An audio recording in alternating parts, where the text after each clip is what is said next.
Paz y bien. Paz y Así bien. bien. Gracias, Paco, de manera especial porque eres mi hermano.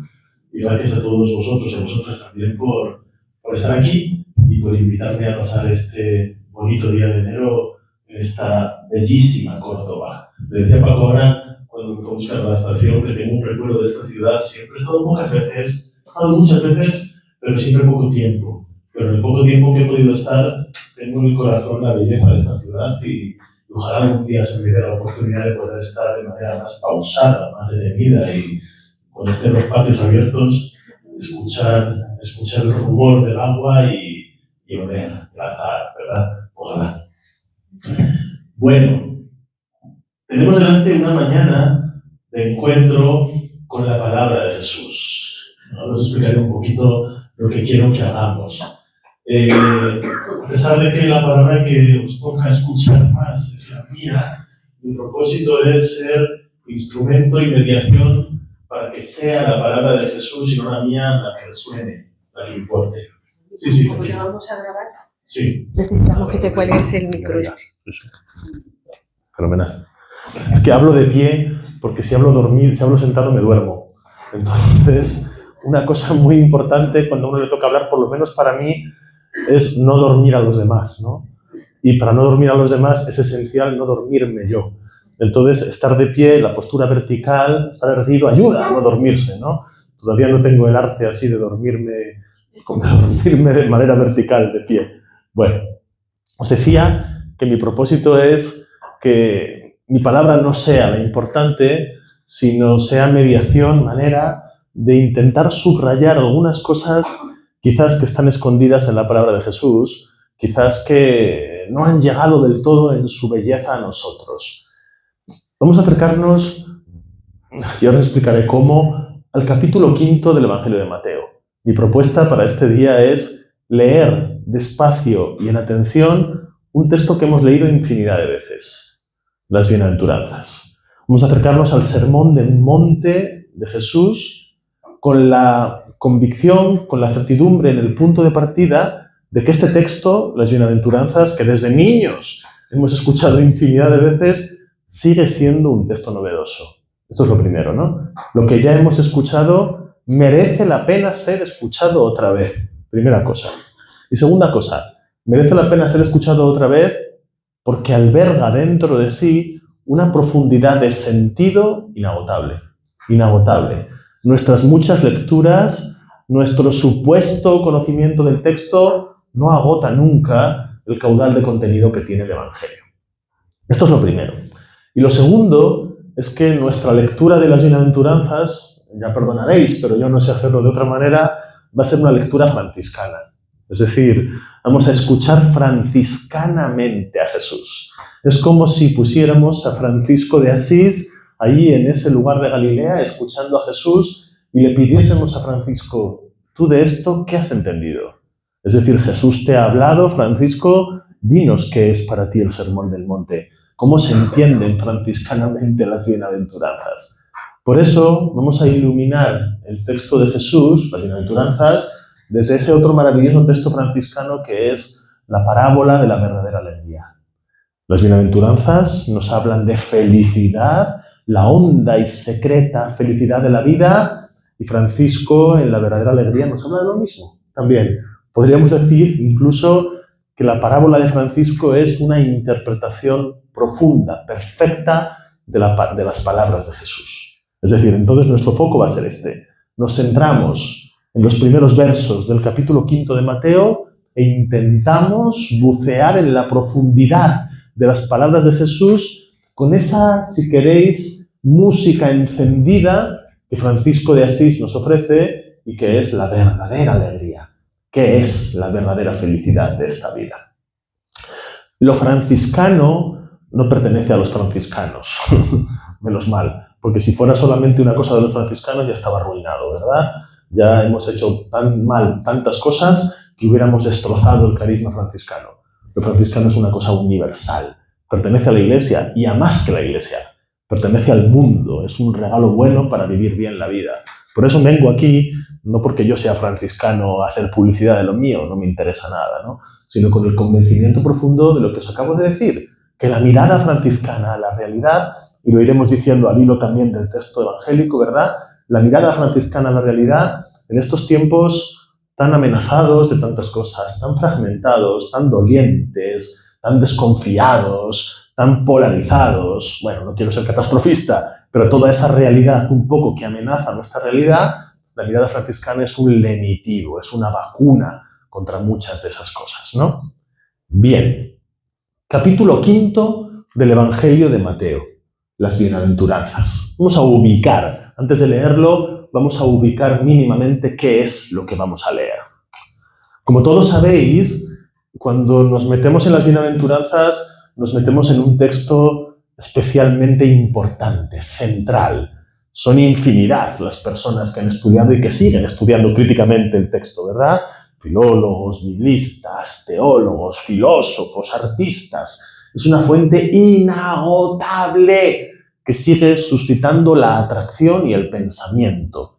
Y esto huelga decir que es un prodigio, ¿eh? Estamos hablando de un texto antiguo, muy antiguo, más de 2000 años, escrito, como sabéis, por personas y en un lugar muy distinto a las personas que nosotros cultural, social, religiosamente somos ahora, y muy distintos también en su ubicación geográfica al lugar donde nosotros vivimos ahora. Es decir, cuando nos metemos en la Biblia, cuando nos metemos en el Evangelio, estamos haciendo un viaje en el tiempo profundo, lo cual despierta todavía más admiración si nos damos cuenta de que este texto tan lejano y tan antiguo sigue resultando profundamente actual y profundamente cercano. No hay lejanía, ni en el tiempo ni en el espacio. Escuchamos a Jesús hablando en el monte de Galilea y es como si lo escucháramos aquí, hablando en la plaza que está detrás de esta casa, junto a nosotros, diciéndonos lo que a nosotros hoy nos preocupa, afrontando la realidad que a nosotros nos toca afrontar. Un texto importante, actual, inagotable, que no caduca. Las bienaventuranzas son un árbol al que nunca se le caen las hojas. No caduca este árbol, es de hoja perenne, de hoja perenne. Un texto importante porque metiéndonos en él, nos metemos en el centro del Evangelio. Antes hemos visto la imagen de un corazón, ¿no? Cómo se iba dibujando un corazón. Está muy bien traído, porque lo que yo quiero plantearos hoy es meternos en el corazón del Evangelio. El corazón del Evangelio, me atrevo a decir, son las bienaventuranzas. Es ese lugar que cumple en el cuerpo del Evangelio la misma función que el corazón cumple en nuestra anatomía humana, en nuestro cuerpo humano. El corazón limpia la sangre, el corazón bombea la sangre, oxigena la sangre. Pues eso mismo hace el texto de las bienaventuranzas en el Evangelio. Imaginaos, como si todas las venas que llevan sangre en el Evangelio llevasen el caudal, el flujo de la sangre a las bienaventuranzas y desde allí, renovándolas y repartiéndolas, todas las células del Evangelio cobrasen una infinita capacidad de alentar vida. El corazón del Evangelio. Todo el Evangelio es importante, por supuesto, pero hay un corazón. Hay un lugar sin el cual, si se para, como pasa en el cuerpo humano, todos morimos por parada cardiorrespiratoria, todos, ¿no? Moriremos así. Pues digamos que el Evangelio moriría por parada cardiorrespiratoria si extrajésemos las bienaventuranzas del Evangelio y las arrojásemos fuera, ya no habría Evangelio. Habría un cadáver, pero no algo vivo. Las bienaventuranzas hacen que el cuerpo del Evangelio esté vivo. Bueno, pero segunda cosa, no nos metemos solamente en el corazón del Evangelio.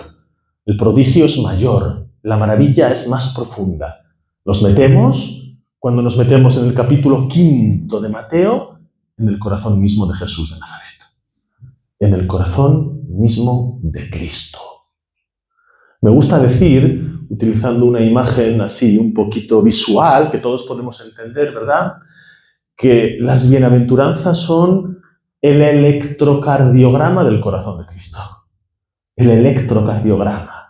Es como si a Jesús le pusiera el cardiólogo un holter en el corazón y le dijese 24 horas con esto puesto y mañana vienes a mi consulta y a ver cómo está el corazón, ¿no? Bien, pues el resultado final de esa exploración cardiológica, lo que late, la frecuencia del corazón de Cristo, cuando sube la frecuencia cardíaca, cuando baja, ¿qué siente Cristo en su corazón? lo tenemos en ese informe del corazón de Cristo, que son las bienaventuranzas. Fijaos, las dos cosas que he dicho creo que son muy importantes, ¿eh? Centro del Evangelio. Pero ojo, el Evangelio no es un texto académico, menos mal. No es un texto erudito. El Evangelio es el corazón de Cristo. Luego estamos dentro del corazón del corazón. Muy importante esto, ¿eh? Un texto trillado hasta la saciedad, leído hasta la saciedad. Y seguramente que también, como pasa con los textos tantas veces leídos, un texto, entendedme la palabra, un poquito pervertido en su lectura. Esto, los que nos dedicamos a estudiar la Biblia, pues yo creo que tendríamos que grabárnoslo a fuego siempre, ¿no? Y todo creyente, todo cristiano también. Y es lo siguiente, ¿no? La Biblia tiene un alcance de significación siempre superior al alcance de nuestra lectura. No agotamos, ninguno de nosotros, ni con nuestra erudición, ni con nuestra competencia, el lugar a donde la Biblia nos dirige. Esto es muy peligroso, ¿no? Porque siempre existe una especie de peligro de soberbia. Es decir, conocer algo, conocer un texto, conocer el Evangelio, conocer las bienaventuranzas, igual que conocer al hermano o a la hermana con la que desayuno todos los días, o a mi mujer, o a mi padre, o a mi hijo, conocer a alguien es algo imposible en el fondo. Porque si comprendemos conocer como conocer del todo, entonces conocer significa agotar, y agotar el conocimiento significa asesinar a alguien casi, ¿no? Si te conozco hasta el fondo, no te dejo vivir. Es como si penetrara tu misterio más hondo, lo poseyera y coartara las infinitas capacidades que tienes de ser tú. Lo mismo pasa con el Evangelio. No lo conocemos hasta el fondo nunca, y nunca lo conoceremos hasta el fondo. Y en ese no conocimiento total reside un regalo, una maravilla. El Evangelio es siempre más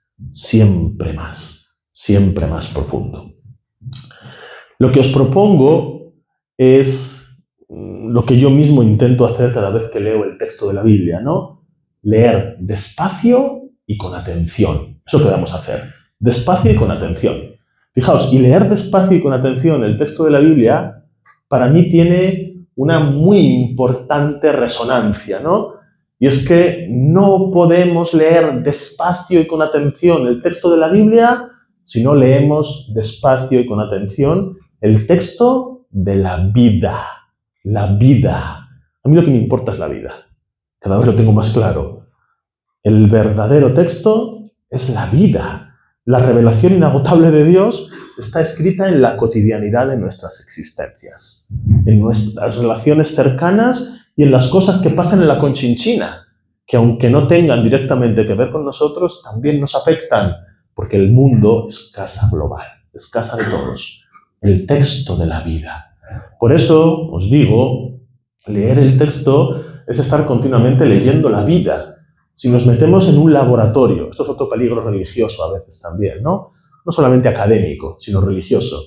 Si nos metemos en un laboratorio, en un quirófano, a veces pasa con la lectura del Evangelio como pasa en los quirófanos.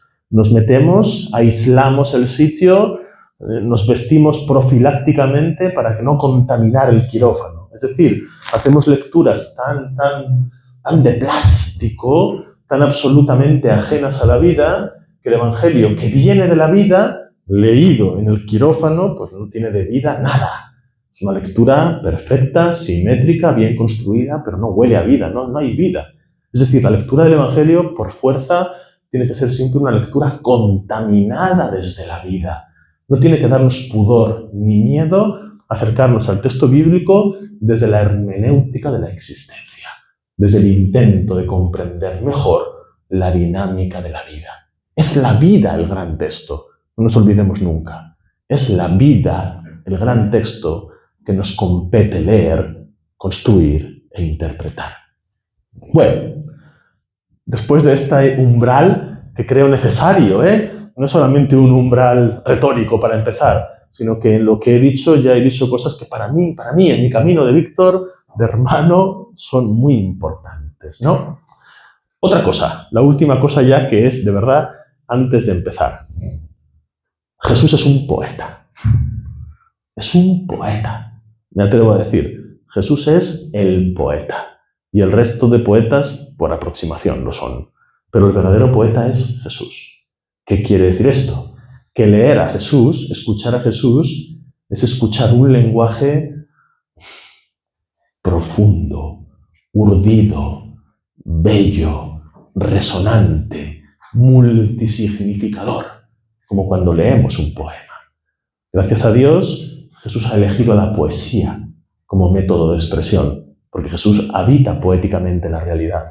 Imaginaos que en lugar de construir un poema, que es lo que Jesús construye en el capítulo 5 de Mateo, que en lugar de ser un poema, las bienaventuranzas fueran un código civil. Y Jesús, en vez de construir belleza, construyese significado, ¿cómo decirlo?, jurídico, ¿no? Y dijera, artículos para pertenecer. Este es el código de pertenencia al reino. Artículo primero. Los pobres en espíritu podrán pertenecer al reino bajo las siguientes condiciones. 1.1, 1.2, 1.3, 1.4. Que el Evangelio, en vez de ser poesía, fuera ley civil. Pues el Evangelio no tendría ningún atractivo. Sería una cosa absolutamente aburrida, carente de resonancia vital, y a nadie le interesaría nada. Es decir, no nos damos cuenta, pero gran parte del atractivo evangélico reside en la fuerza poética del Evangelio. El Evangelio es un poema. El Evangelio es un poema infinito. Y Jesús es el infinito poeta, el que vive la palabra viviendo la realidad. Juan 1 dice que el logos se hace sarx. Lo que significa eso es que el poema se hace hombre. El poeta se convierte en Jesús. Y ahora comenzamos. Lo primero que encontramos en el texto del capítulo 5 de Mateo, antes de entrar en la primera de las bienaventuranzas, antes de que Jesús abra la boca por primera vez y pronuncie por primera vez la palabra felices, antes del primer pálpito de las bienaventuranzas, en los dos primeros versos, Mateo 5.1, Mateo 5.2, lo que encontramos es una interesantísima ubicación que el narrador nos ofrece. Es decir, hay una introducción a las bienaventuranzas. El que escribe, el evangelista, nos dice algo de cómo suceden las bienaventuranzas y dónde y por qué suceden las bienaventuranzas. Son dos versos, Mateo 5.1, Mateo 5.2, los voy a leer, importantísimos, ¿eh? De hecho, voy a dedicar mucho tiempo a ellos, porque si queremos comprender bien de qué van las bienaventuranzas, cuál es su fuerza, cuál es su alcance, tenemos que hacer mucho caso a lo que estos dos versos nos dicen. No se trata de una introducción así para llenar el espacio, no se trata de algo prescindible. Forma parte de la introducción del contenido más profundo de las bienaventuranzas. Lo que ocurre, es normal por otra parte, ¿no? Es que las bienaventuranzas son tan poderosas que en cuanto las leemos se nos olvida la introducción y enseguida nos quedamos con el contenido de las bienaventuranzas, ¿no? La pobreza de espíritu, la construcción de la paz, el llanto en los ojos, la limpieza en el corazón. Claro, es normal. Las bienaventuranzas son como un acordeón que despliega con una hondura, un alcance de significación tan grande, un acordeón infinito, que nos olvidamos, y esto es peligroso, de ese inicio que el evangelista nos ofrece para entender y direccionar bien el alcance de las palabras de Jesús. El inicio de las bienaventuranzas suena de la siguiente manera. Lo voy a traducir de una manera distinta a como la encontramos siempre en las Biblias al uso. En la Biblia de Jerusalén, en cualquiera de las Biblias, la Casa de la Biblia, hay una traducción muy corriente, muy extendida, que yo creo que no hace justicia total al texto. Por eso yo voy a traducir, advierto, exagerando un poco algunas cosas, pero haciendo de la hipérbole, de la exageración, un recurso pedagógico. Exagerando para que, amplificando un poco, comprendamos mejor de qué va la cosa. Fijaos, el inicio de las bienaventuranzas dice así. Después de contemplar muy atentamente la vida de las personas, después de contemplar muy atentamente la vida de las personas, Jesús subió a un pequeño monte y se sentó. Los discípulos se acercaron a donde él estaba. Y él, abriendo la boca, empezó a enseñarles, diciendo lo que viene a continuación. Bueno, el inicio de las bienaventuranzas. De esta traducción exagerada, pero adredemente exagerada que he hecho, hay algo que tiene mucha importancia, mucha. Y es sobre todo la frase inicial. Fijaos, os voy a decir aquí, primero, cómo traduce la Biblia de Jerusalén, cómo traducen las Biblias y cómo y por qué yo he traducido de otra manera. La Biblia dice, la traducción de la Biblia normal, la Biblia de Jerusalén dice: cuando vio a la multitud, Jesús subió al monte. Cuando vio a la multitud, Jesús subió al monte. Perdón, pero esto parece como si Jesús estuviera escapando de un toro. Jesús ve un toro venir y se escapa del toro y se sube al monte. La multitud, como un toro que viene y alguien que para que el toro no le arree, no le embista, no le pille, se escapa y se va a un lugar seguro. Es una traducción que provoca cierta ambigüedad en el comprender. Diremos ahora por qué no está bien traducido esto, creo, porque hay que explicarlo. Multitud, para empezar, es una palabra muy poco evangélica. Multitud y evangelio no se llevan bien. Después de ver a la multitud, Jesús subió al monte. Y yo traduzco: tras haber contemplado despacio y atentamente la vida de las personas. Tras haber contemplado despacio y atentamente la vida de las personas. Fijaos, hay varios cambios entre una manera de traducir y otra manera de traducir. Para empezar, el acto visual. ¿Jesús mira o Jesús contempla?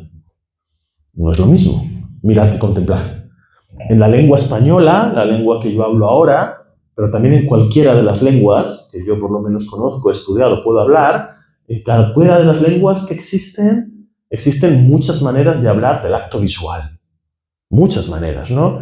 Fijaos, en español son infinitos, no infinitos, pero grandísimos los matices que tenemos a nuestra disposición a la hora de hablar del ver, ¿no? No es lo mismo vislumbrar que percibir, que contemplar, que mirar. No es lo mismo. Es decir, existen intensidades que están a nuestra disposición para hablar de algo que aparentemente es lo mismo, pero no es lo mismo. ¿Jesús vio o Jesús contempló? El verbo griego que aparece aquí nos invita a una mirada contemplativa. No es una mirada de paso, fugaz, sino una mirada profunda, contemplativa. En primer lugar. En segundo lugar, ¿qué es lo que Jesús ve? ¿Una multitud o personas? No es lo mismo tampoco, ¿eh? Una multitud es algo, primero, que nunca puedo ver, porque lo que veo es una masa informe e indistinguida de rostros, de cuerpos, de vidas. Y en segundo lugar, que no me afecta para nada. La multitud no me cambia la vida. ¿Qué sentido tiene ver una multitud? Si hacemos el cambio, si pasamos de la multitud a las personas, fijaos cómo la cosa es realmente distinta. Multitud es algo que no me afecta. Personas son siempre algo con lo que yo puedo entrar en profunda relación. Es distinto, pensar en la multitud, pensar en las personas. Es distinto ver que contemplar. Todo esto tiene aparte un sentido en la estructura del Evangelio muy importante. Y es el siguiente, fijaos. Estamos en el capítulo 5 de Mateo. Mateo es un evangelio largo, tiene 28 capítulos, como sabéis. Estamos al inicio del evangelio. Y estamos, por así decir, en la primera gran actuación de Jesús. En el capítulo 1, en el capítulo 2, el evangelista nos cuenta la infancia y lo que pasa, ¿no? Después el bautismo, las tentaciones, Ahora, el evangelio empieza ahora. El evangelio, lo gordo del evangelio, la música, la fiesta del evangelio empieza ahora. Lo cual quiere decir que de alguna manera el capítulo 5 establece una frontera, las bienaventuranzas establecen una frontera entre lo oculto de Jesús y lo conocido de Jesús. 30 años, utilicemos la cifra estándar, ¿no? 30 años de vida de Jesús que son desconocidos para nosotros. No tenemos ningún texto, a los apócrifos que nos cuentan cosas, ¿no? Pero no tenemos ningún texto fiable, vamos a decirlo así, que represente una crónica de cómo fue la niñez, la infancia, la primera madurez, la madurez de Cristo, no sabemos. Y después el Evangelio es como una llama que se enciende y ahí empezamos a ver y a escuchar a Cristo ya adulto, maduro, actuando, un hombre hecho y derecho, un hombre delante de la vida. Pero la pregunta es, este hombre, Jesús de Nazaret, ¿cómo se ha hecho este hombre? ¿Cómo ha formado su propia humanidad? Lo que Jesús dice, ¿dónde lo ha aprendido? ¿Cómo lo ha aprendido? ¿Quién le ha acompañado en el ejercicio de conocer? Porque claro, no pensemos que la sabiduría de Jesús le viene por ciencia infusa. Jesús ha hecho verdadero hombre un camino verdadero de conocimiento. Si no, esto sería tan absurdo que no merecería la pena creer en él. Jesús ha aprendido, como todos nosotros, a hablar, ha aprendido a pensar, ha aprendido el lento aprendizaje humano al que todos estamos sujetos. También él, verdadero hombre, verdadero ser humano.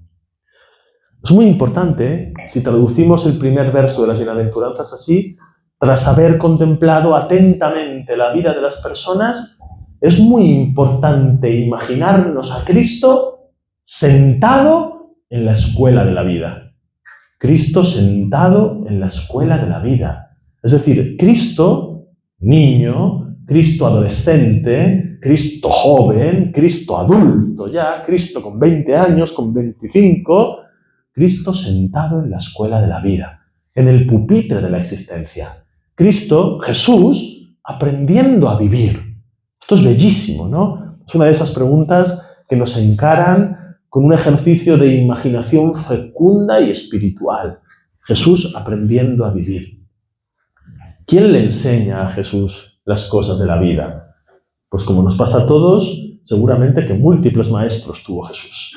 En su casa, su madre, su padre, su familia, el maestro o la maestra que le enseñó a garabatear y a leer en arameo y en hebreo, su padre enseñándole a usar la sierra en el taller, a hacer chapuzas, a trabajar, y también la vecina de la casa de enfrente, y también el anciano a punto de morirse, y también los niños. Es decir, Jesús es el gran discípulo de la vida, aquel que se ha puesto a tiro de todos para aprender de todos, el que ha reconocido el magisterio de los demás, el que ha reconocido de manera especial el magisterio de los pequeños. Ese es Jesús, el gran estudiante de la vida, el gran discípulo de la vida. ¿Qué quiere decir esto? Fijaos, quiere decir que las bienaventuranzas establecen una diferencia temporal no inmediata, sino mucho más profunda. Es como si el evangelista nos dijera, permitidme que haga este ejercicio, esta paráfrasis, para hacerme entender, ¿no? Es como si Mateo nos dijera, después de estar 30 años viendo despacio la vida de las personas, esto es lo que quiere decir el inicio, ¿eh? Después de estar 30 años aprendiendo a vivir, Jesús empezó a enseñar el arte de la vida. Primero aprendiendo, con profundidad, con atención, con humildad, con capacidad de absorción, con porosidad, el arte contemplativo de Jesús. Es magnífico pensar esto. Es de una belleza imaginarnos a Jesús sentado en la escuela de la vida. Es decir, Jesús ha mezclado su vida con las vidas de los otros. Esto lo vemos también en otros tantísimos lugares del Evangelio, ¿no? Pensad, por ejemplo, en las parábolas, que es importantísimo en el Evangelio, ¿no? ¿Qué son las parábolas? Las parábolas son aquello en lo que Jesús transforma todo lo que Jesús ha recibido. ¿Qué ha recibido Jesús? Ojos para ver, oídos para escuchar, corazón para pasar lo visto y lo escuchado. Ha recibido eso. Y recibiendo la vida que le entra por los ojos y que le entra por los oídos, la vida que toca con sus manos, Jesús convierte todo eso en sabiduría, en lección acerca del reino, en sabiduría acerca de la vida. Lo cual quiere decir que Jesús, siempre que habla, está hablando desde la vida y haciendo énfasis en lo vital. No es abstracto, no es teórico. La religión de Jesús no es una separación ni una superación de la vida, sino una profunda incisión en el corazón mismo de la vida. Siempre desde la vida, siempre apuntando al arte de vivir. Las bienaventuranzas nos dicen esto al principio, que Jesús ha contemplado despacio las vidas de las personas.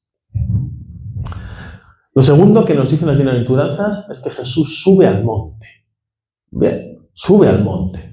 Estamos en el capítulo 5 de Mateo y los estudiosos nos dicen, y es verdad, ¿no?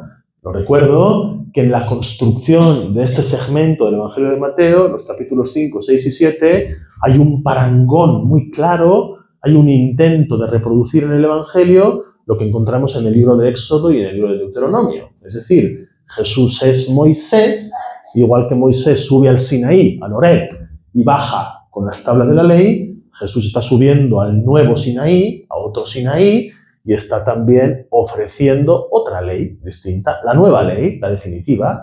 Bien, eso es verdad, ¿no? Como figura, como contraposición de imagen y como complementación de imágenes, está muy bien. Antiguo Testamento, testamento definitivo, personaje de Moisés, persona de Jesús. Bien, pero esto no es todo, hay algo más, hay algo muy bello aquí. Si encontramos la semejanza entre una situación y otra, estamos invitados también a trazar la diferencia. ¿Qué diferencia a Jesús de Moisés? Jesús es como Moisés, pero no es Moisés. Lo que está bajando aquí no es el decálogo, sino otra cosa. Fijaos, la diferencia es muy grande, ¿eh? Moisés sube solo al monte y los demás todos se quedan abajo. Ya sabemos que mientras Moisés sube, Aarón y el resto construyen el becerro, construyen el carnero de oro, ¿verdad? Bien. Mientras que Moisés sube solo, Jesús no sube solo, sube acompañado. Sube él solo, pero después los discípulos. Luego en la cima del monte de Jesús, no hay soledad, hay fraternidad. No está uno solo con Dios, hay un grupo de hermanos. Jesús y los suyos. Jesús y sus hermanos elegidos. La fraternidad de Jesús. Moisés, otra diferencia, en el monte recibe algo que le cae verticalmente del cielo. El dedo de Dios, nos dice Éxodo, escribe en la piedra cada una de las 10 palabras, cada una de los 10 mandamientos. Moisés sujeta la piedra para que Dios escriba en la piedra. En el Nuevo Testamento no sucede así. En Mateo 5 no sucede así. La ley no viene de arriba a abajo, sino que la ley está abajo. Como lo vamos a ver, la nueva ley no desciende del cielo verticalmente, sino que vive horizontalmente en la tierra. Y el que la proclama no sujeta ningún libro, sino que nos dice que la realidad es el libro, que la vida es el libro donde está escrita la ley. En el caso de Moisés, hay también una especie de, ¿cómo decirlo? Una especie de dominio acerca de la interpretación de lo que se está dando, ¿no? Dios me ha dicho esto y yo os lo doy hoy de una manera imperturbable. Nadie puede interpretar de otra manera lo que Dios ha escrito de una manera tan cierta, tan absolutamente, si queréis, perenne. Antiguo Testamento, libro del Éxodo. En el Nuevo Testamento, libro de Mateo, en las bienaventuranzas, como veremos, la ley no tiene este carácter fijo. La ley es otra ley distinta. La ley está imbrincada, está confundida, está totalmente metida en el ejercicio del vivir. La ley es la vida. ¿Cómo se interpreta la ley? Pues según se interpreta la vida. Bueno, inicio, ¿verdad? Podríamos, si estuviéramos con más tiempo y en otra sede quizás, decir muchas cosas más acerca de este inicio. Pero lo que he dicho creo que es suficientemente significativo para que caigamos en la cuenta de lo que quiero señalar. Fijaos, repito y resumo. En primer lugar, antes de enseñar, Jesús aprende. Antes de hablar, Jesús calla, y calla mucho, muy profundamente, antes de decirle a los otros en qué consiste la verdadera vida. Jesús ha ido aprendiendo de los otros en qué consiste la verdadera vida. El segundo movimiento que vemos, el tercer movimiento, porque el primero es este de contemplar, el segundo es subir al monte, y el tercer movimiento es el movimiento de los discípulos. Los discípulos, ¿qué hacen mientras Jesús está haciendo todo eso? Pues esto es muy importante. Mientras Jesús contempla, mientras Jesús sube, los discípulos no hacen nada. Lo único que hacen es ver lo que hace Jesús.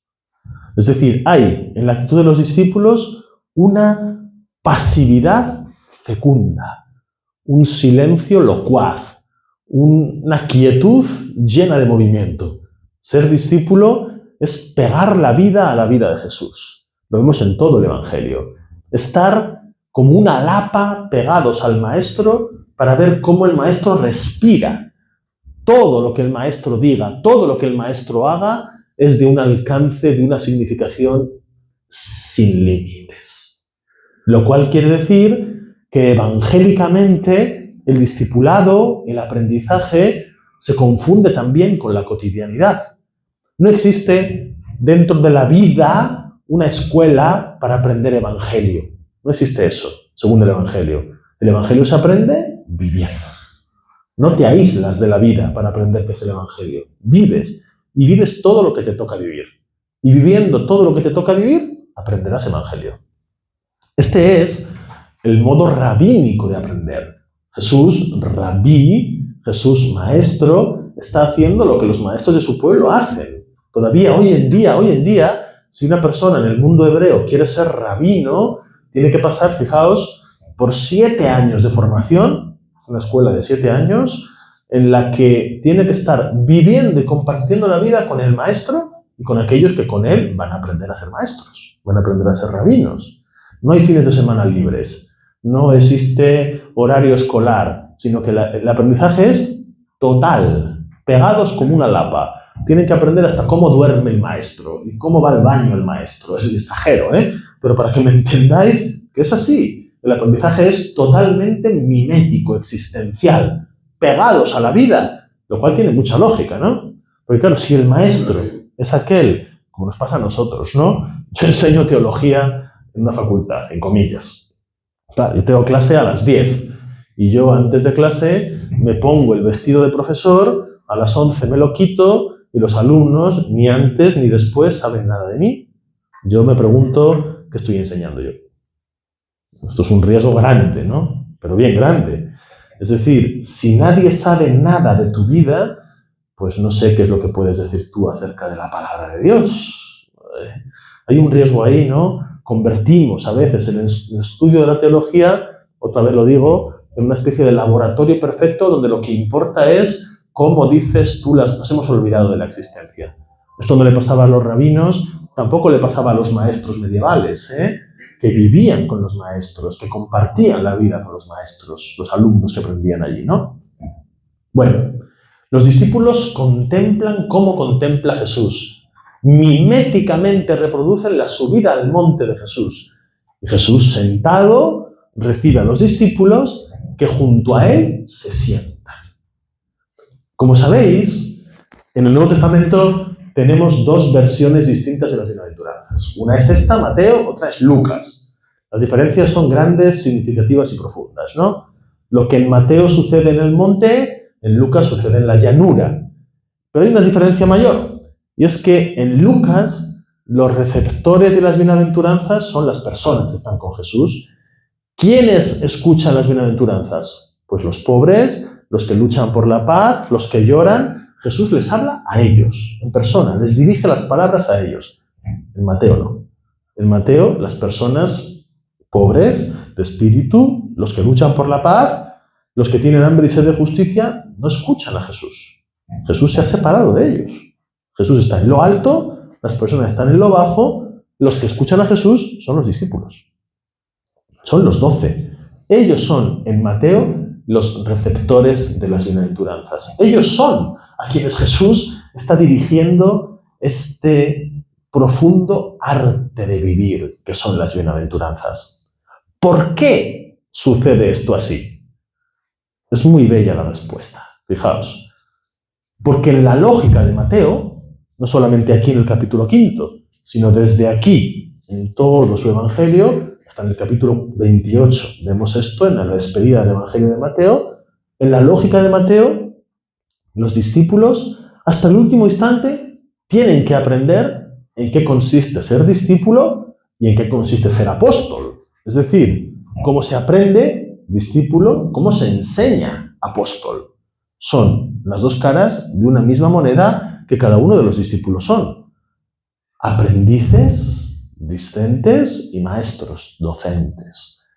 Recibo para dar. Aprendo para enseñar. Me colmo para vaciarme. Me dejo impregnar. Me tatúo en el cuerpo a la persona de Jesús para contagiar de la persona de Jesús a todos aquellos a los que después me toque tocar con mi propia piel. En la lógica de Mateo, recibir y dar es algo importantísimo. El discípulo fracasa no solamente cuando no sabe recibir, sino cuando no sabe dar aquello que ha recibido. Es decir, prima en el Evangelio, es una nota enorme del Evangelio, la lógica de la gratuidad. Gratis, entregad lo que gratis habéis recibido. Fijaos, no solamente en Mateo, en todos los evangelios, ¿no? Ninguno de los discípulos hace nada para merecer ser llamado discípulo. En esas pequeñas nóminas de los evangelios que nos dicen cómo y por qué Jesús elige a lo que se elige a los que elige. ¿Os acordáis cuando dice Jesús llamó así a este? Dice el evangelista, llamó a los que él quiso. ¿Por qué Juan es discípulo? ¿Por qué Mateo? ¿Por qué es discípulo Pedro? ¿Por qué lo es Judas? Porque a Jesús le da la gana. Ya está. No hay razón ninguna que avale el nombramiento de ninguno de ellos. Ninguno para ser discípulo ha aprobado ningún examen, ninguno tiene una vida moral intachable, ninguno merece nada. Al revés, si repasamos con lupa la vida de cada uno de ellos, échate a temblar. Porque a los que Jesús llama son de una sospechosa vida en muchos de los casos, ¿no? Uno es un agitador, el otro es otro que le va a acabar traicionando. Este y el otro quieren ser los primeros en el reino hasta el último momento. Es decir, no, ninguno tiene un currículum, ahora que estamos en la época de los currículos, ¿no? Ninguno tiene un currículum que avale su nombramiento. Hay una pura gratuidad. Lo reciben a Jesús porque Jesús le da la gana de entregarse. Y si eso es ser discípulo, ser apóstol, ¿qué es ser apóstol? Fijaos, lo anuncio ahora y después lo veremos penetrando el sentido de las bienaventuranzas. Ser apóstol consiste no en enseñar verticalmente algo a alguien que no conoce nada. Es decir, ser discípulo es recibir. Y ser apóstol no es entregar lo que el otro no tiene, sino ser capaz de descubrir que el otro tiene la posibilidad de recibir. Esto es ser discípulo y ser apóstol, ser maestro. Me explico. Los discípulos van a escuchar en qué consiste la verdadera vida, en qué consiste la felicidad verdadera. Lo vamos a ver enseguida. Pero lo que ellos tienen que aprender es a detectar en las vidas de las personas lo mismo que Jesús ha detectado en las vidas de las personas. Ser discípulo no es ir por el mundo diciendo a los que no saben nada, yo te voy a enseñar. No, ser discípulo es ir por el mundo siendo capaz de decir a las personas, en ti hay posibilidad de evangelio. Y lo hay por esto y por esto. Yo te he visto, estoy contigo, conozco los resortes de tu ser y me doy cuenta de que tú tienes capacidad de compasión, tú tienes capacidad de solidaridad, tú tienes capacidad de entrega, tú tienes capacidad y resortes de amor. Y los tienes porque yo los conozco, porque he visto cómo vives, cómo te desenvuelves, cómo sufres, cómo alientas, cómo escuchas, cómo hablas a los demás. Es decir, el paso que da el discípulo para convertirse en maestro, en el fondo es ser un discípulo todavía mayor, más profundo. Hacerte discípulo de los demás. Enseñar siendo discípulos de las vidas de los otros. Por eso, las bienaventuranzas en Mateo se dirigen a los discípulos. Es esencial esto. Digámoslo así, ¿no? Lo que Jesús nos ofrece en esta versión de Mateo es la delicada pedagogía que él mismo ha protagonizado. ¿Cómo ha pasado Jesús de ser discípulo a ser maestro? Pues convirtiéndose en un atentísimo discípulo, inagotablemente discípulo de los demás. Esto que yo digo así, no lo digo yo porque me lo invente, sino que corresponde a la lógica profunda del Evangelio. Fijaos, hay escenas del Evangelio que son de una belleza. Antes de que Jesús lave los pies a sus discípulos, una mujer le lava los pies a él. Antes de que Jesús lave los pies de los discípulos, en el umbral de la pasión en Betania, una mujer unge sus pies con sus lágrimas y con sus cabellos le seca los pies. Esto lo dice Orígenes en una bellísima homilía. Orígenes, que no soy yo, ¿eh? Orígenes dice que Jesús enseña lo que la mujer le enseñó. Algunas personas pueden temblar y decir, pero entonces, ¿dónde queda Jesús? ¿Dónde queda Jesús? Pues ¿dónde queda? En la verdadera humanidad de Jesús. Que no es despojarle de lo otro, la verdadera divinidad, sino comprender que todo lo divino en Jesús atraviesa y recorre hasta el fondo todo lo humano en Jesús. Nunca lo divino rompe lo humano. Nunca lo divino hace que lo humano de Jesús sea un ser humano entre comillas, sino un humano de verdad. Aprendiendo, nos dirá después Pablo, aprendiendo a obedecer, obedeciendo, escuchando, estando atento. Bueno, fijaos, llevamos un rato y todavía no hemos entrado en la bienaventuranza primera. Pero es tan importante esto, es tan esencial esto tendría que ser algo que constituyese siempre, creo, siempre el umbral de nuestras formaciones permanentes, de nuestras siempre. Recordar que estas dinámicas son imprescindibles. Escucha atenta, contemplación paciente y humilde, confianza en que delante de la vida siempre hay evangelio, siempre hay posibilidad de brote del evangelio. Que en el invierno más, en la intemperie del más estricto invierno de la vida, siempre hay posibilidad de brote de nueva vida. Bueno, y ahora empieza la primera bienaventuranza. La primera bienaventuranza es muy importante, sobre todo porque si la leemos con atención, la primera bienaventuranza nos enseña que dentro de ella están ya contenidas el resto de bienaventuranzas. De hecho, permitidme que lo explique así, ¿no? Nosotros normalmente, porque somos occidentales, tenemos la cabeza occidental, leemos las bienaventuranzas como una lista.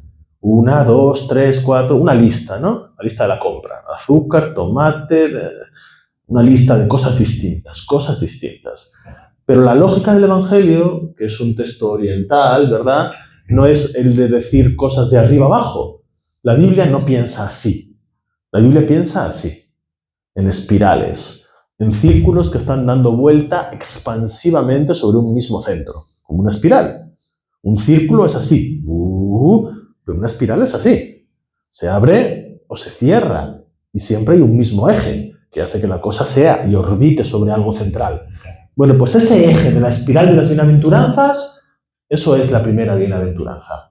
Si escuchamos con atención lo primero que Jesús dice, tenemos la clave para ir ubicando en la dirección que esta primera bienaventuranza nos ofrece el resto de cosas que las bienaventuranzas siguientes nos dirán.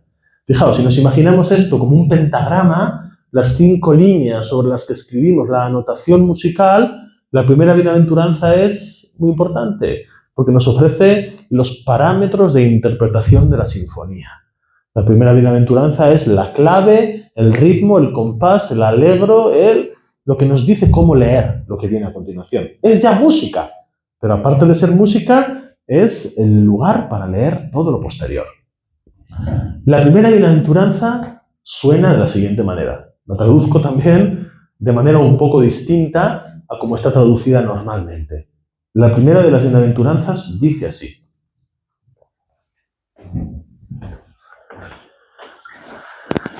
Felices los que solamente tienen espíritu, porque ellos tienen el reino de los cielos. Felices los que solamente tienen espíritu, porque ellos tienen el reino de los cielos. Aquí hay muchas cosas que matizar, ¿eh? Muchas. En la Biblia de Jerusalén lo que leemos es felices los pobres en el espíritu porque ellos poseen el reino de los cielos. Felices los pobres en el espíritu. Ojo, no está mal traducido así, ¿eh? Yo no estoy diciendo que la traducción sea mala. Estoy cogiendo una traducción que es correcta, pero desde el texto griego estoy intentando exagerar para explicar. Exagero, como hace Jesús, ¿eh? Exagera. Jesús en las parábolas es un exagerado Jesús, ¿eh? O sea, que existe un brote y que después se convierte en un árbol donde todos los pájaros se posan, es una exageración poética para enfatizar algo. Pues yo construyo un poco algo parecido, ¿no? Exagero para explicar. Fijaos, pobres en el espíritu. Primera bienaventuranza. Felices los pobres en el espíritu. Si nosotros vamos desde el Nuevo hasta el Antiguo Testamento, cosa que constantemente tenemos que hacer, ¿no? El Evangelio, sin la Biblia hebrea, es como un meteorito que cae del cielo y que no sabemos un poco ni cómo ubicar, ¿no? Hay que estar continuamente en diálogo con lo anterior, con lo que nutre y fundamenta el Evangelio, para saber también que el Evangelio no es lo de antes. Es lo de antes llevado hacia un lugar distinto, más profundo, más hondo, más ancho. Pero es lo de antes, ¿eh? Potencializado. Bien. Si vamos a la Biblia hebrea y pensamos en las dos palabritas centrales de esta primera parte del verso, tres palabritas, ¿eh? Aquí hay tres palabras muy importantes. Uno, la primera, felices. ¿Qué es esto de felices? Segundo, pobres. Y tercero, espíritu. Felices los pobres en el espíritu. Bueno, vamos a empezar por la última, para ser un poco originales. Vamos a empezar por la última de las palabras. Espíritu. En el texto griego, la palabra es griega, claro, y lo que aparece aquí es la palabra pneuma, espíritu. Pero en hebreo, pneuma es ruaj, y ruaj es muy importante. Es tan importante ruaj, que ruaj es lo primero que encontramos de Dios en la primera página de la Biblia. Abrimos el libro del Génesis y en ese escenario un poco confuso que Génesis nos plantea en la creación, caos y confusión, tohu babohu, una cosa que no sabemos muy bien lo que es, pero hay algo. Lo que nos quiere decir Génesis es que hay algo a lo que le falta algo. Algo hay, pero ese algo, sin lo que viene ahora, no es nada. Hay algo, tohu babohu, al principio había caos y confusión, tohu babohu. Pero el tohu babohu, que suena mal esto, ¿eh? Nadie iría a un restaurante y pediría de primer plato tohu babohu, porque suena, no debe estar rico comer tohu babohu, no suena bien esto, no. Bueno, a ese tohu babohu le sobreviene la presencia del Espíritu de Dios aleteando sobre las aguas, la ruaj de Dios. Muy bonito Génesis 1, ¿no? Es un libro, Génesis, y un texto, primer capítulo, pues como pasa aquí, ¿no? Inagotable también, inagotable, ¿no? Podríamos estar otras 4 horas hablando de Génesis 1, para otra vez, en primavera.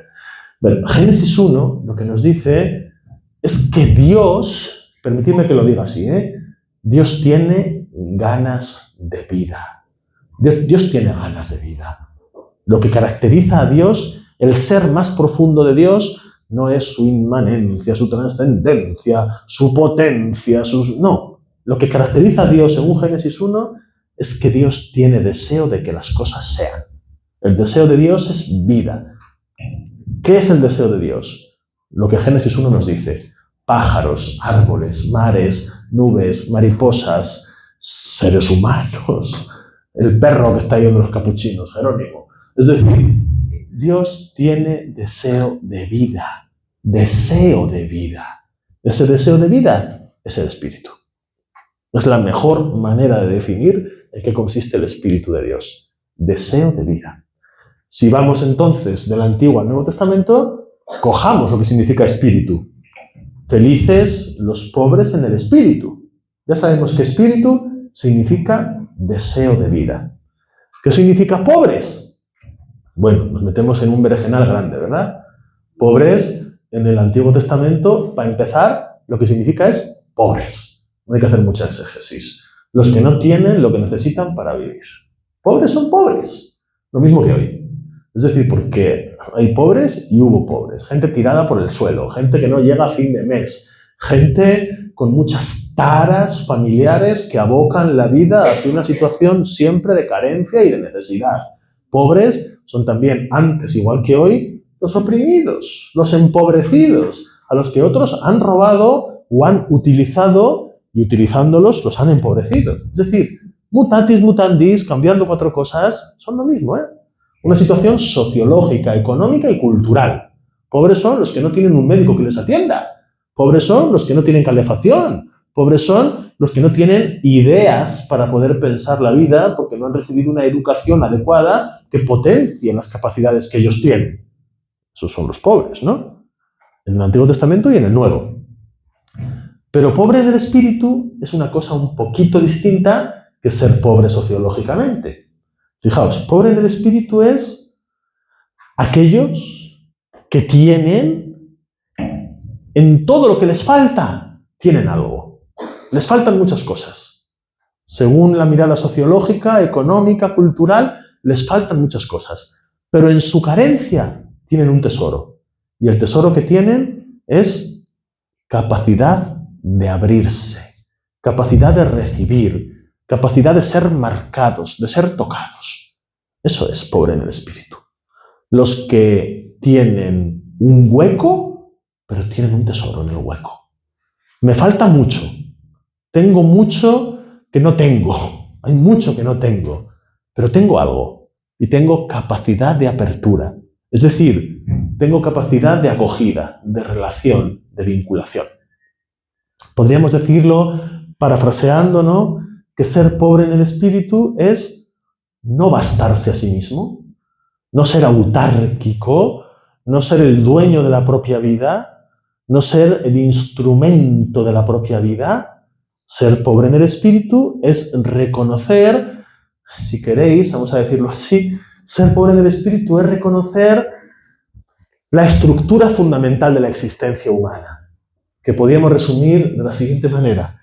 Es la parábola bíblica del desierto, ¿no? El desierto que es tan importante en la Biblia. La estructura humana es la intemperie, la fragilidad, la vulnerabilidad. La estructura humana es que yo no me he dado la vida a mí mismo y yo no seré capaz de conservarla por mí mismo. Y aparte, no solamente en el inicio y en el final, sino que entre el nacimiento y la muerte, yo a mí mismo no me basto. Necesito a otro para hablar. Necesito a otro para reproducirme. Necesito a otro. Yo soy carpintero y necesito al herrero. Soy pastor, necesito al agricultor. La estructura humana es que yo no puedo ser todo. Yo no puedo ser hombre y mujer. Yo no puedo ser padre e hijo. Yo no puedo ser esto y lo que hace falta para que lo otro sea más de lo que es. Es dependencia, es carencia la estructura humana. La estructura humana es intemperie, desierto, fragilidad, frío y calor, una vida que me está constantemente tocando las entrañas, pero es también posibilidad de vínculo, ¿eh? Porque en el desierto hay tiendas, en el desierto hay acogida, en el desierto hay té caliente para el que llega por la noche con sed, en el desierto hay mantas para tapar la sed del forastero y del peregrino, en el desierto hay tribu, hay familia, hay camino, hay una lengua con la que nos entendemos en el desierto. La vida humana es esto, ¿eh? Pobres en el espíritu son los que viven en el desierto de la vida, sabiendo que en la vida hay que construir tiendas y hay que saber llamar a las tiendas de los otros.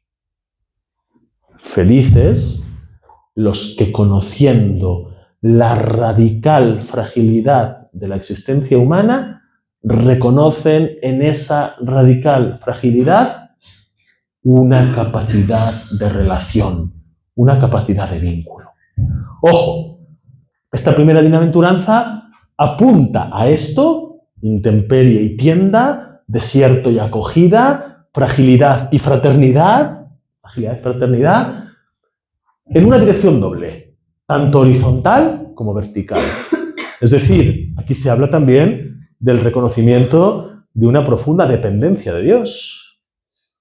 También se apunta a esto, ¿cómo no? ¿No? Felices, está diciendo Jesús aquí, los que se vinculan con los otros y se vinculan con el otro. Felices los que saben recibir a Dios.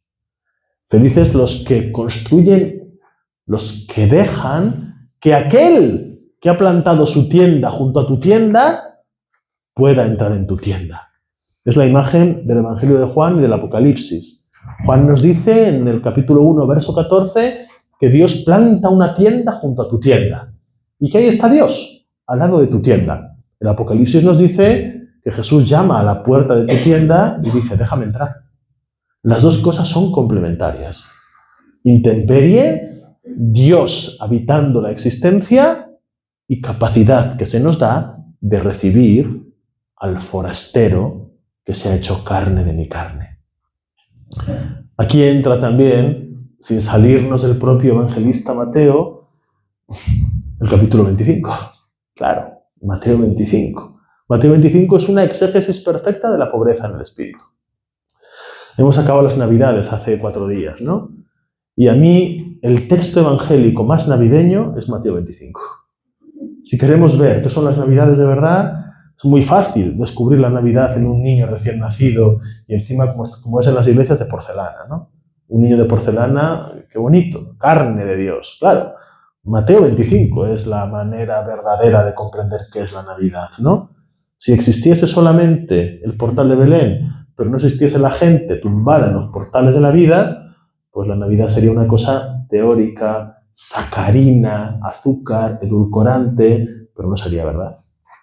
Mateo 25 quita azúcar al café de la Navidad, nos lo ofrece amargo, nos dice, mira, esto sabe la Navidad, como el café. Yo el café con azúcar no lo puedo tomar, ¿no?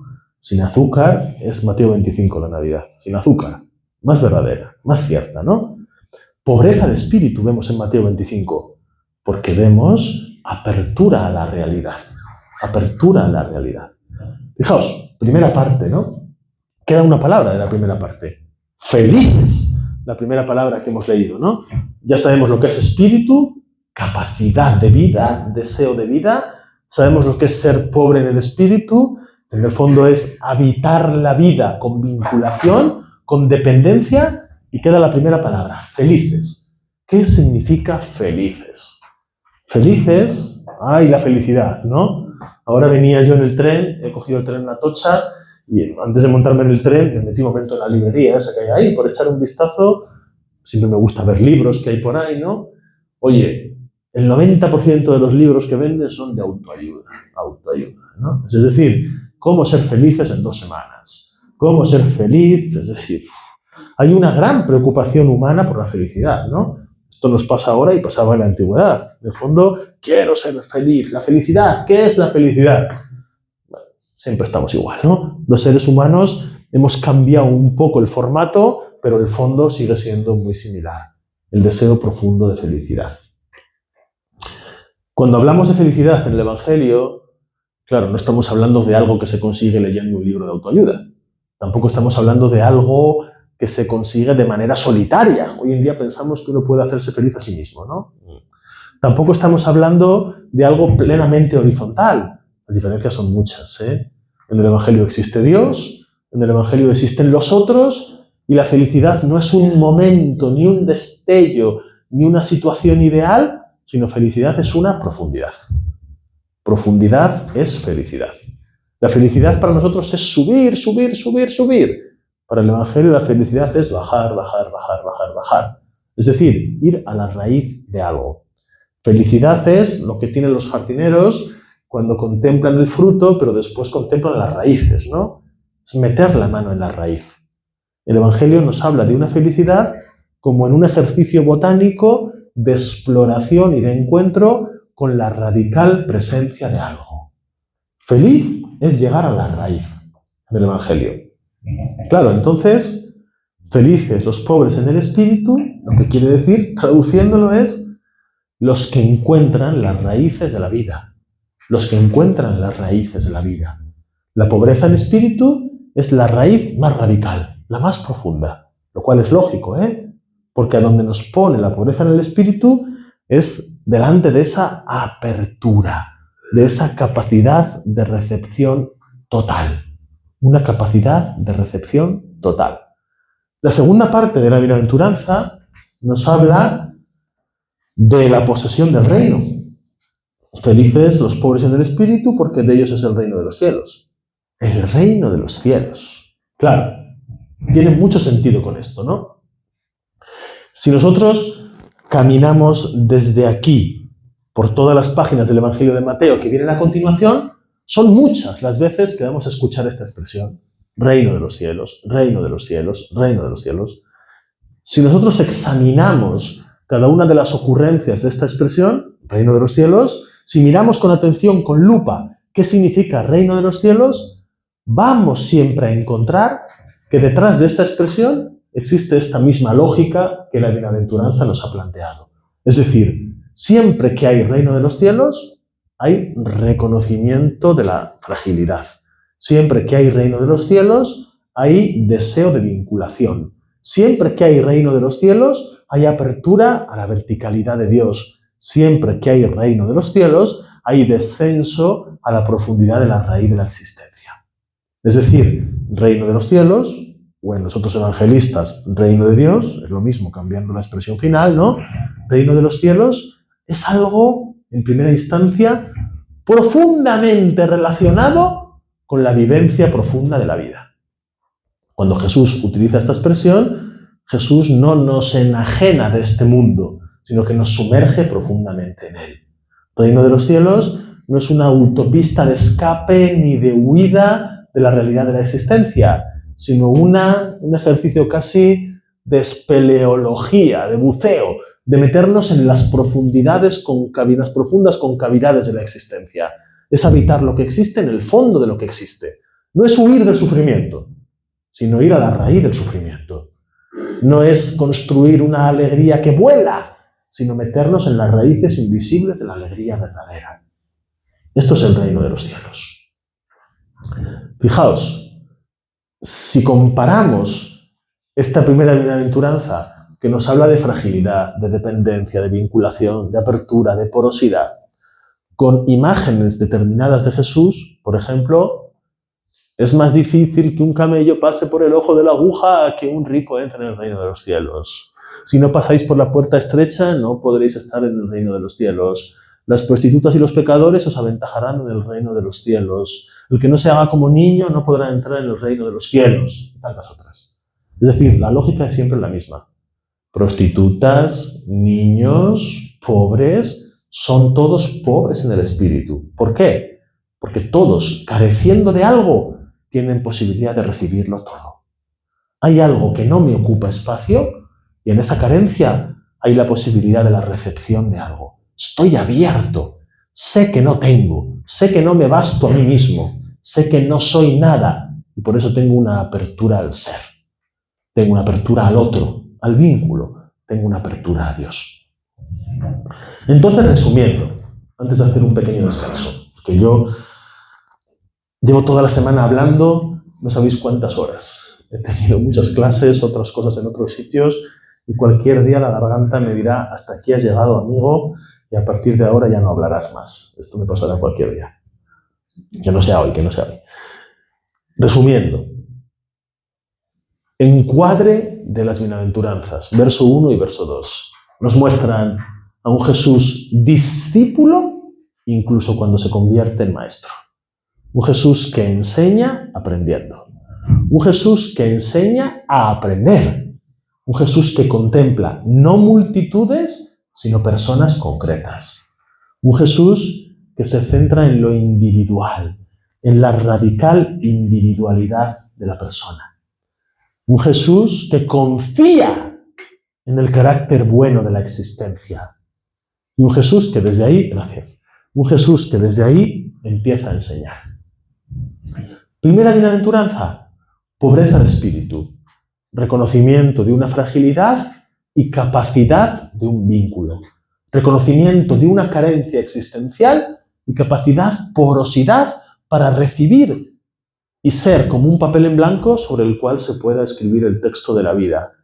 Capacidad del otro, reconocimiento del carácter sagrado de la alteridad. El otro no soy yo, no es mi proyección, y Dios tampoco es mi proyección ni mi construcción. Dios es absolutamente distinto a mí. Distinto a mí. Esto, vivimos en unos tiempos en los que es muy importante recordar esto, porque existen confusiones, tendencias, subrayados espirituales también en algunas propuestas de espiritualidad cristiana, donde esto se diluye mucho y la disolución de esto es de una consecuencia nefasta. Pensar que yo soy Dios, que Dios es Dios en mí, y en el otro, y en el árbol, y en el perro Jerónimo, y que Dios está un poquito presente en todos, es muy complicado, Pone delante de nosotros una radical confusión de algo que bíblicamente tiene una importancia enorme, y es que Dios es otro. Porque si Dios no es otro, no existe diálogo con Dios. No hay un tú, no hay un encuentro.